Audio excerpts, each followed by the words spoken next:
Travel जितना delay हो उतना अच्छा, अगर ज़रूरी हो तो आप जा सकते हैं, पर एज फार एज पॉसिबल आपको थोड़ा सा अपना ट्रैवल डिले करना है, एटलीस्ट हार्ट अटैक के फर्स्ट फेज में या स्टेंट डालने के फर्स्ट फ्यू वीक्स में, क्योंकि स्टेंट में रिलेटेड जो भी क्लॉटिंग होती है, सडन हार्ट अटैक आता है, वो फर्स्ट फ्यू वीक्स में सबसे ज़्यादा आने का चांसेस रहता है।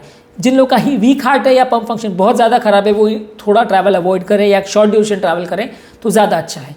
सेकेंडली, कई लोग पूछते हैं कि साहब घर जा रहे हैं तो एम्बुलेंस में जाना जरूरी है क्या, रेगुलर गाड़ी में जा सकते हैं कि नहीं। अगर डिस्चार्ज के टाइम पेशेंट स्टेबल है और इलेक्ट्रिकली स्टेबल है और प्रॉब्लम नहीं है तो डेफिनेटली वो रेगुलर गाड़ी में भी जा सकता है, एम्बुलेंस की ज़रूरत उतनी नहीं है। हाँ, अगर पेशेंट को एक हॉस्पिटल से दूसरे हॉस्पिटल शिफ्ट कर रहे हैं या पेशेंट अनस्टेबल है, इलेक्ट्रिकली अनस्टेबल है, बार बार धड़कन का प्रॉब्लम हो रहा है, तो डेफिनेटली एम्बुलेंस का ज़रूरत पड़ेगा, और एम्बुलेंस भी प्रेफरेबली कार्डियक ही होना चाहिए। रेगुलर एम्बुलेंस जिसमें अगर स्ट्रेचर है और एक पैरामेडिकल पर्सनल है तो आपकी कोई मदद नहीं कर पाएगा, तो उसमें आपको कुछ भी एडवांटेज नहीं मिलेगा। अगर डेफिनेटली आप किसी हॉस्पिटल की तरफ शिफ्ट हो रहे हैं या आपकी कंडीशन अच्छी नहीं है तो वेंटिलेटर वाली एम्बुलेंस और कार्डियक एम्बुलेंस जिसे बोलते हैं, उसमें डिफिब्रिलेशन के फैसिलिटी भी रहता है कि अगर धबकारा अनियमित हो तो इमरजेंसी की मेडिसिन भी दे सके, शॉक दे सके, वेंटिलेट कर सके। ये 3-4 चीज़ उसमें अवेलेबल होनी चाहिए, क्योंकि हार्ट पेशेंट्स का सबसे बड़ा प्रॉब्लम ही ये है कि वो बहुत जल्दी डिटोरिएट करते हैं, और जब डिटोरिएट करते हैं तो उन्हें तात्कालिक सारवार की ज़रूरत रहती है।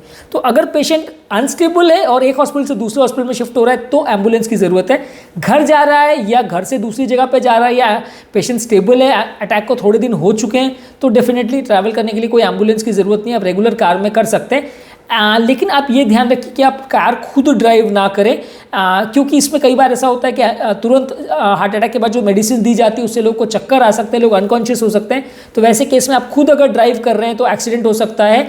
स्कूटर या टू व्हीलर पे भी ड्राइव करना हम लोगों को अवॉइड करने को बोलते हैं, क्योंकि एक्सीडेंट होने का रिस्क बढ़ जाता है। और स्कूटर में सबसे बड़ा प्रॉब्लम ये है कि अगर व्यक्ति अनकॉन्शियस हो जाएगा तो अगर वो पीछे भी बैठ के ड्राइव हो रहा है तो भी वो गिर जाएगा, उसमें एक्सीडेंट होने का चांस ज़्यादा है। तो अगर early days of heart attack में आप ट्रैवल कर रहे हैं तो कार में खुद ड्राइव ना करें, बैक सीट पे आप रहे तो सबसे ज़्यादा सेफ माना जाएगा, कोई दूसरा ड्राइव करे। डेफिनेटली जो थोड़ा सा हेल्थ केयर में कंडीशन को समझने में और आपको कुछ ट्रीटमेंट देने में अगर ट्रेंड हो वैसा आदमी तो अच्छा है। हमने कार्डियोपल्मोनरी रिससिटेशन के बारे में वीडियो किया जो कि आप मेरे चैनल पे देख सकते हैं, उसमें आप घर पर सीपीआर के स्टेप्स को समझ सकते हैं कि अगर किसी को व्यक्ति को सडन कार्डियक अरेस्ट हो जाए तो सीपीआर वगैरह कैसे देना है। तो घर के सारे लोग अगर सीपीआर में ट्रेंड हो तो ज़्यादा अच्छा है।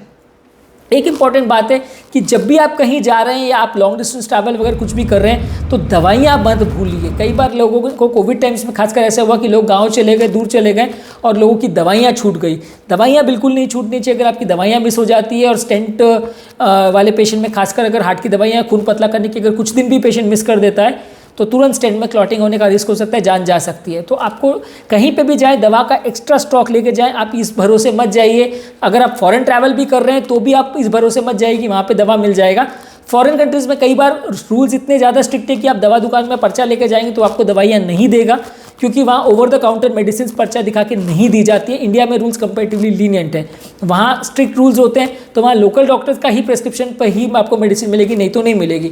और कई बार वहाँ प्रॉब्लम ये होती है कि कार्डियोलॉजिस्ट का अपॉइंटमेंट 6-6 महीने तक लोगों को नहीं मिलता है। तो अगर आपको फॉरेन कंट्री में जाके कोई प्रॉब्लम हुई और दवा खत्म हो गई तो आपको डॉक्टर का अपॉइंटमेंट ही नहीं मिलेगा और दवा भी नहीं मिलेगी। तो इसलिए आपको अपनी दवा का एक्स्ट्रा स्टॉक लेके ही जाना है। आपको एटलीस्ट कुछ एक्स्ट्रा दिन का भी दवा ले जाए। इसमें एक सिंपल सा टिप है कि जो मेडिसिन का एक्सपायरी डेट दूर है वैसी मेडिसिन का आप 2-3 महीने का स्टॉक लेके चले जाइए। जितना आप समझ लीजिए 2 महीने के लिए जा रहे हैं तो 3-4 महीने का स्टॉक लेके चले जाइए। तो उसमें ऐसा होगा कि जब भी वहाँ पे आपको रिक्वायरमेंट होगी आपके पास दवा एक्सेस स्टॉक में अवेलेबल होगी। कोई कारण से अगर कोई एक आध किट खराब भी हो गया या मिस भी हो गया तो भी आपके पास कुछ एक्स्ट्रा स्टॉक रहेगा मेडिसिन का। और वापस आके अगर आपके पास सरप्लस होती है और दवा चेंज भी हो जाती है तो आप उसको रिटर्न भी कर सकते हैं, इतना दिक्कत नहीं आएगा।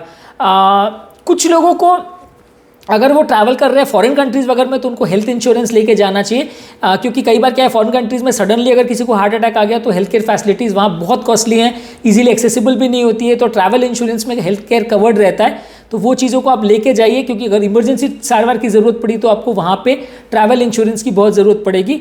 तो जब भी आप फॉरेन ट्रैवल कर रहे हैं या किसी और कंट्री में जा रहे हैं वहाँ ट्रैवल इंश्योरेंस रखें तो आपके लिए ज़्यादा अच्छा है। जो लोग को पाँव में क्लॉटिंग वगैरह की टेंडेंसी है, पहले की हिस्ट्री है पाँव में एम्बोलिज्म वगैरह की, वो फ्लाइट के दौरान भी थोड़ा चलते रहे, पाँव को ज़्यादा स्ट्रेस न करें, एक समय पर लंबे टाइम तक एक जगह पर ना बैठे रहें, क्योंकि पाँव में क्लॉट बनने का चांस वैसे केस में बढ़ जाता है, जिसमें तात्कालिक व्यक्ति की जान जा सकती है। तो एम्बोलिज्म वाले पेशेंट को या क्लॉटिंग की टेंडेंसी वाले पेशेंट को हिदायत दी जाती है कि वो फ्लाइट में भी जाएँ तो एटलीस्ट हर आधे घंटे 1 घंटे में थोड़ा सा पाँव को स्ट्रेच कर लें या थोड़ा चल ले फिर लें, तो उनके लिए अच्छा है, पाँव में क्लॉट नहीं बनेगा। जो लोग को पेसमेकर इम्प्लांटेड है वो लोग को रिकमेंडेड है कि जब भी वो फ्लाइट में मेटल डिटेक्टर से चेकिंग हो रहा है तो वहाँ अपना पेसमेकर का कार्ड दिखा सकते हैं, क्योंकि वो मेटल डिटेक्टर का मेटल मैग्नेट जो है आपके पेसमेकर के करंट कंडक्शन को अफेक्ट कर सकता है, जिससे थोड़ा आपको चक्कर वगैरह आ सकते हैं, सडनली पेसमेकर का काम बंद हो सकता है। तो वहाँ पे आपको आपका पेसमेकर का कार्ड हमेशा साथ रखना है और आप आपके जो भी चेकिंग कर रहा है उसको कार्ड दिखा सकते हैं।